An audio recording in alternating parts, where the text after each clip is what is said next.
Et on accueille McToy. Alors, pour ceux qui ne connaissent pas McToy, il Il- fait partie de l'équipe depuis longtemps. C'est un de nos modos et qui est là régulièrement. Salut McToy. Salut, salut. Tu vas bien? Ouais, ça va, ça va. Je me suis levée il y a pas longtemps, donc... Elle est belle la vie. Bravo, hein. J'ai travaillé jusqu'à 7 heures du matin et... Ah, ok, ok. Mais à culpa, toutes mes excuses. Voilà.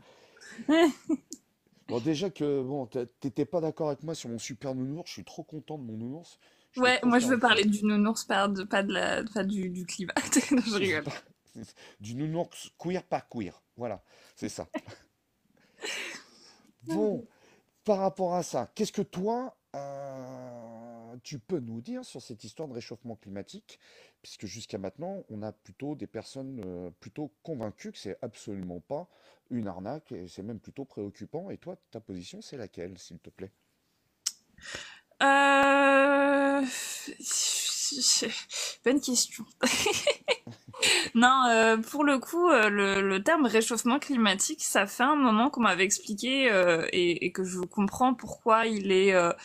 c'est ce qu'on appelle un abus de langage, puisqu'on parle plus de changement de climat plutôt que de réchauffement, parce qu'il se Ouais, réchauffe pas partout. On a tendance à toujours imaginer la banquise qui fond, etc., machin, mais il y a des climats où il fait plus froid, et c'est tout aussi dangereux, entre guillemets. Euh, et je parle de danger parce que pour moi, quand c'est pas naturel et que c'est parce que c'est dû à une activité, une suractivité d'ailleurs humaine, bon, c'est inquiétant quoi. d'accord. Le réchauffement, il n'est pas partout uniforme sur la planète, selon toi, et c'est ça le danger. Et en fait, ce qui t'inquiète ou ce qui t'interpelle là-dedans, c'est que ce réchauffement est dû à quelque chose de pas naturel, c'est ça? Ouais, c'est ça. Mais est-ce que ça voudrait dire que l'homme ne fait pas partie de la nature? Si, mais dès l'instant où on sort, c'est la grande question d'appel à la nature, dès l'instant où on sort de dans certains modes de vie dits primitifs, pour moi, c'est les plus. La surconsommation n'est pas naturelle. Tu ne surconsommes pas dans la nature. Il n'y a pas de surconsommation dans la nature, en dehors de l'être humain, c'est ce que tu veux dire? Ouais, je pense. Je suis pas sûre à 100% de cette affirmation, mais c'est les informations que j'ai. Ok. Et je vais te demander si ça te dérange pas, tu les tiens d'où ces informations? Principalement, en plus c'est de quelques années, donc ça se trouve ça a rechangé. Mhm. Je discutais beaucoup justement avec des gens dont notamment un qui était c'était le métier d'observer le climat, tout ça. Et on discutait beaucoup de ça parce que j'avais un groupe d'amis qui était plutôt inquiet du climat et donc du coup se renseignait beaucoup là-dessus. D'accord. Euh, Si ça te va, j'aimerais bien qu'on aille un peu dans cette histoire que euh, la nature ne fait pas de surconsommation, mais du coup, il n'y a que l'homme qui ferait de la surconsommation. Est-ce que tu es d'accord avec cette affirmation? Ouais, on peut aller là-dedans parce que, comme je t'ai dit, je suis pas tout à fait sûre. Donc ça peut être bien à questionner cette claim. Ouais, Ouais, ok. pour une fois. Est-ce que pour toi, tu es quasiment sûr qu'il n'y a que l'homme qui fait de la surconsommation sur la planète Terre? Ou est-ce que tu dis, ah, il y a peut-être d'autres espèces ou d'autres formes de vie qui font de la surconsommation? Bah là, en essayant de chercher un petit peu dans les connaissances que j'ai par rapport aux autres espèces, je vois pas d'autres animaux faire de la surconsommation comme on le fait. Ok, donc de 0 à 10, 0 c'est tout le monde fait de la surconsommation, et 10 il n'y a que l'être humain qui fait de la surconsommation. Ton curseur, tu le mettras à combien? Ah, je serais entre 8 et 9. Ah, c'est quand même assez haut, c'est intéressant. Intéressant. Et selon toi, l'être humain, euh, il fait de la surconsommation depuis combien de temps? Est-ce qu'il a toujours fait de la surconsommation? Ou est-ce que c'est arrivé tard? Ou est-ce que c'est que très récent qui soit passé en mode surconsommation? Non, ça, comment dire, l'évolution, j'utilise le terme évolution, c'est pas forcément le terme que j'avais en tête, mais j'arrive pas à retrouver, mais l'évolution de l'humain, elle est de plus en plus rapide, et Mhm. pour moi, on a commencé à faire de la surconsommation dans l'histoire de notre vie, il y a pas si longtemps que ça. Et ce pas si longtemps, c'est quoi? C'est 100 ans, 200 ans, 300 ans? Ouais, peut-être, parce que j'ai pas, je suis nulle en date, mais de 3 siècles grand max, quoi. Je suis tellement nulle en date. Ok, on va En dire fait, avec 300 ans. si tu veux, je vais te donner pour éviter de donner les dates, mais avec la venue, en fait, de tout ce qui va être usinage, transformation agricole, tout ça. Ok, alors avant l'ère industrielle, c'est ça? Ouais, voilà, voilà. Ok, juste avant l'ère industrielle. Ouais, c'est-à-dire qu'on a commencé, parce que forcément, on n'a pas, en un claquement de doigts, commencé à faire ça, mais ouais, ça a commencé un peu avant et l'ère industrielle a tout accéléré, en fait. Ok, ok. Euh, Est-ce que on n'a pas de trace d'activité humaine qui ait fait que dans l'histoire de l'humanité, il ait causé des problèmes à cause de sa surconsommation avant cette période-là? Ça, je pourrais pas te dire. Ok. Euh, tu n'as pas connaissance d'avoir des peuples qui ont disparu à cause de leur surconsommation peu de temps avant l'ère industrielle, c'est ça? Ouais, non, j'ai pas, j'ai pas connaissance.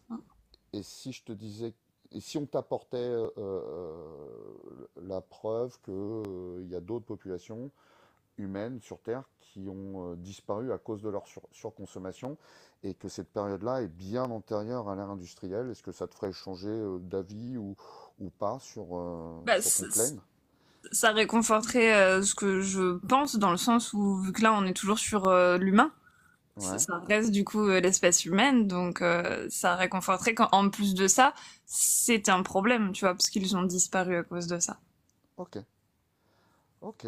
Euh, et donc, est-ce qu'on peut dire maintenant qu'on est d'accord que tu penses que l'être humain est le seul sur Terre à produire cela, même si tu n'es pas très sûr que c'est sous cette forme récente, qu'il y aurait peut-être des possibilités d'avoir des traces de civilisations humaines qui ont disparu euh, à cause de leur surconsommation, ça, ça ne t'ouvre pas la possibilité qu'il y ait d'autres formes d'espèces sur Terre qui puissent être dans la surconsommation. Bah, si une autre espèce, on observe une autre espèce que l'humain avoir eu de la surconsommation et avoir disparu à cause de ça, oui, ça me ferait changer d'avis. Mais si c'est un peuple humain, ça reste toujours les humains, tu vois. Ok. Ok. Après, on voit bien qu'il y a des peuples humains qui ne sont pas dans la surconsommation, tu vois. Genre, je dis pas que c'est tous les humains. Est-ce qu'ils sont pas dans la surconsommation parce qu'ils n'ont pas le choix, ou est-ce qu'ils ont fait le choix de ne pas être dans la surconsommation? Putain, c'est intéressant ça. Je pense qu'il y a les deux, hein. Ouais. Les bobos parisiens.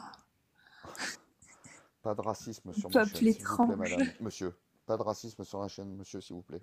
Ah, pardon, pardon. Les Parisiens sont des animaux comme les autres. D'accord. Respectons-les. Euh, euh, Je peux pas être euh, raciste, je sors avec un parisien. Pardon, excusez-moi. c'est c'est vachement raciste ça. Euh, revenons à nos moutons, Excusez-nous, comme le oui, disait le pardon. premier intervenant. Revenons à nos moutons. Mhm. Euh, Est-ce qu'aujourd'hui, le fait que tu n'aies pas connaissance qu'il y ait d'autres espèces sur Terre qui soient dans la surconsommation viendrait confirmer que la surconsommation humaine apporte le réchauffement climatique? Attends, répète ta question, pardon. Est-ce que le fait que tu n'aies pas d'exemple d'autres cas de surconsommation en dehors de l'espèce humaine fait que ça confirme que le réchauffement climatique est dû à l'activité de l'espèce humaine? Je pense pas que ce soit ça qui me confirme. Il y a d'autres choses qui me confirment cette affirmation. Ah, ah. Euh, Parce que par exemple, on pourrait très bien être les seuls à faire de la surconsommation et que ça change rien à notre climat. Le Ouais. truc est qu'on a une observation de changement de climat et qu'on sait que c'est dû à ça. Quand je dis on, je Mhm. parle des gens qui étudient, hein. Je parle pas de moi. Ok. Mais est-ce qu'il n'y a pas eu par le passé, avant l'arrivée de l'homme sur Terre, des périodes où le réchauffement climatique a été beaucoup plus important que maintenant? Ah, il y a eu des fluctuations de température, ça c'est sûr, mais en fait c'est ça la différence. C'est pour ça que l'utilisation du terme réchauffement climatique et tout, c'est un peu comment dire moyen parce que c'est pas Mhm. les mêmes comment dire. L'intervenant précédent en plus a très bien expliqué ça. Du coup, il avait plus de connaissances que moi là-dessus, mais c'est comment dire, ça se fait pas dans les mêmes conditions. Je sais pas comment expliquer ça. Mhm. C'est pas Euh, naturel. ouais, c'est pas naturel, oui, oui. C'est un mot qui revient souvent, c'est pas naturel. L'homme est-il naturel du coup? Euh, Puisqu'il Ah, modifie on a ses... dépassé notre nature, hein. Ah, ça, je ne sais pas, on fera peut-être un live là-dessus un jour. Alors, si pour toi, il n'y a pas que l'histoire d'être la seule espèce sur Terre à être dans la surconsommation, qu'est-ce qui d'autre te fait penser que à 8 sur 10, c'est forcément l'être humain qui est responsable de ce réchauffement, enfin de ce changement climatique ou ce dérèglement climatique actuel, histoire de ne pas parler de réchauffement. Alors, je reprécise, hein, le 8-9 sur 10, c'était sur le fait que l'espèce humaine est la seule à surconsommer. D'accord. Alors, autant pour moi. Alors, Il y a pas de du, souci. du coup, on enlève le barème. Quels Oui, sont les mais autres éléments qui te font penser qu'aujourd'hui, c'est bien l'être humain qui est responsable de ce dérèglement climatique? je vais pas avoir les connaissances précises pour bien expliquer ça, donc je vais expliquer à mon niveau, à mon échelle. Mhm, Mais en gros, on sait très bien que la déforestation de masse, par exemple, ça a un impact énorme pardon, sur notre environnement. On voit bien aussi que maintenant qu'on essaye de faire des efforts, il y a des améliorations, notamment, je crois qu'on avait réussi à reboucher des trous dans la couche d'ozone, ce genre de choses. Donc on voit bien que nos, nos actions ont des impacts, qu'elles soient négatifs ou positifs, du coup, puisqu'on essaye de rattraper nos erreurs. Il y mhm. a aussi le fait qu'on est en train de rendre des zones complètement inhabitables par toute espèce parce qu'on est en train de polluer les sols, notamment en enterrant nos déchets, notamment nos déchets nucléaires, etc. Euh, Enfin, on a un impact direct en fait sur la nature, Ok. mais pas de façon, comment dire, encore une fois, conduit par la surconsommation. Parce qu'un hectare de foot qui disparaît chaque minute, c'est Et quand même ça, beaucoup. toi, tu observes Un que, hectare, un terrain, pardon. l'action que font les êtres humains localement sur les forêts ou sur les sols a forcément un impact sur le dérèglement climatique. Bah, si c'était isolé, je pense pas, mais le fait que tout soit cumulé, qu'on fasse tout ça en même temps, ouais, pour moi, oui, parce qu'on voit bien que du coup, si on fait l'inverse, c'est-à-dire qu'on se met à replanter des arbres, qu'on se met à faire plus attention à où est-ce qu'on enterre nos déchets, ce genre de choses, où on essaye de faire du recyclage plutôt que de brûler les déchets, on voit bien que du coup, l'impact, comment dire, il remonte en fait. Enfin, c'est genre ça s'inverse. Donc, si Toi, on arrive en réduisant ce qu'on fait à améliorer l'état, c'est que pour moi, forcément, c'est que de base, c'était nous qui avions l'impact sur la nature. euh, je vais peut-être reposer ma question. Ah, Ouais, parce que c'est pas toi, hein, c'est moi. Je pense que ma question était mal posée, donc je vais essayer de la d'accord. reposer. Euh, Toi, euh, est-ce que tu observes euh, au quotidien ou par je ne sais quel moyen que ces événements faits par les hommes ont un impact sur le réchauffement climatique et dès qu'on enlève cette action humaine, le réchauffement climatique irait mieux du coup? Comment tu l'observes? Hmm. Ouais, c'est assez compliqué parce que ça, pour le coup, c'est éloigné de mes méthodes habituelles. Je peux pas l'observer moi à partir de mon petit être. C'est forcément, je suis obligée de me reposer sur des recherches de d'autres personnes. Euh, Ah, donc c'est vrai que je peux pas affirmer à 100% ce que je suis en train de dire parce que je suis en train de me reposer sur les recherches et les dires de d'autres personnes.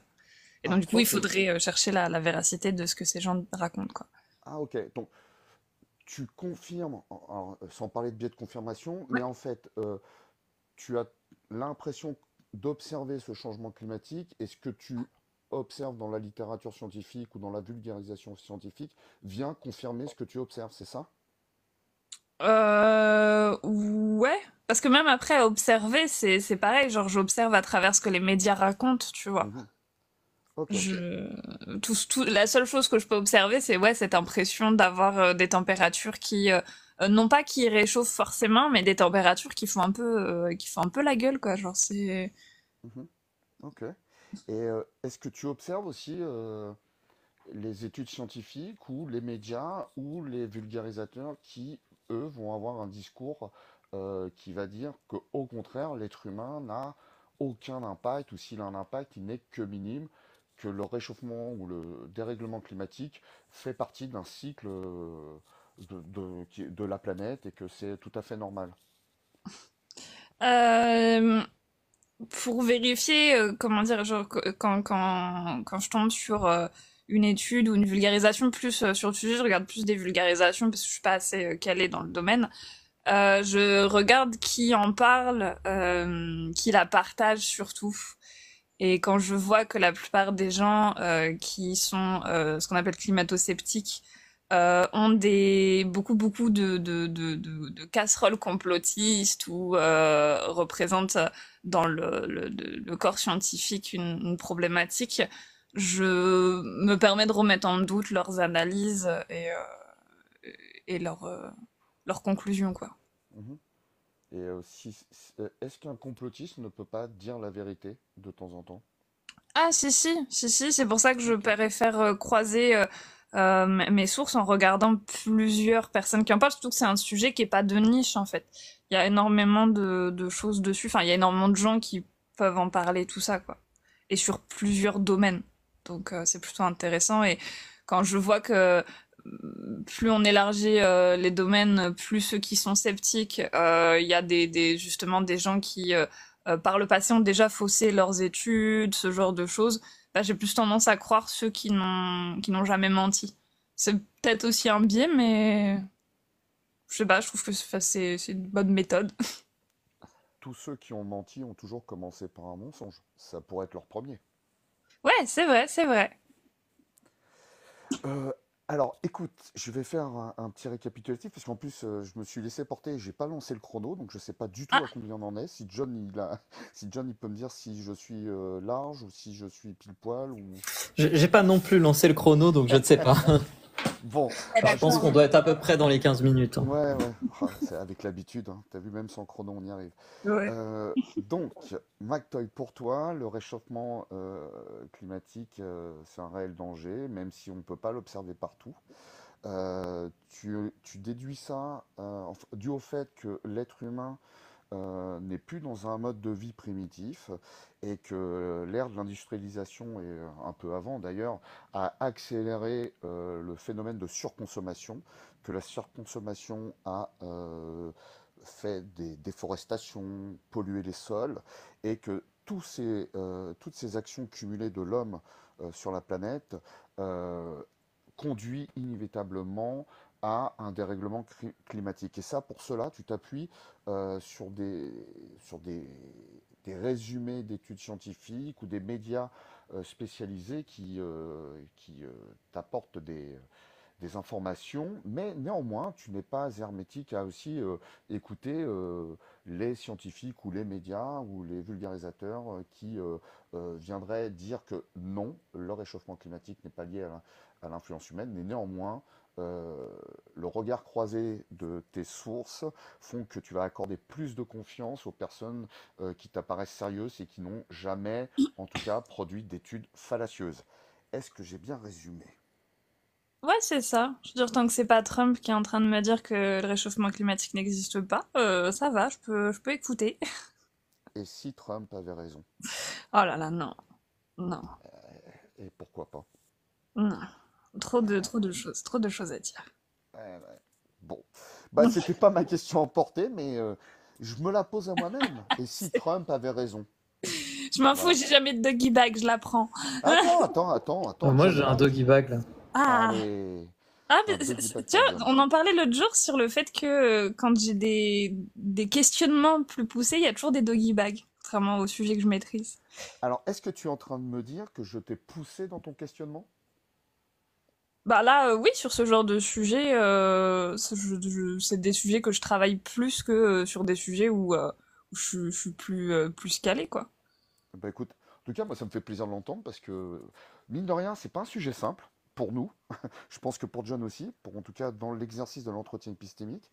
Et c'est difficile d'aller chatouiller l'épistémie des gens sur ce sujet. En tout cas, pour moi, c'est un sujet qui n'est pas simple. Donc, en tout cas, je te remercie d'avoir joué le jeu et je suis content de t'avoir entendu dire que ça t'avait poussé à la réflexion. C'était un peu le but de cet entretien. Bah Donc, oui. je te pose la question, euh, comment tu t'es senti? Ça va, comme d'habitude, hein, toujours aussi bien accueilli, hein. Puis quand c'est Ouais. un sujet justement que je maîtrise pas, c'est toujours intéressant de justement le faire entre guillemets sérieusement et vraiment questionner ma façon d'acquérir mes connaissances. Je vais passer la parole à John pour le doggy bag de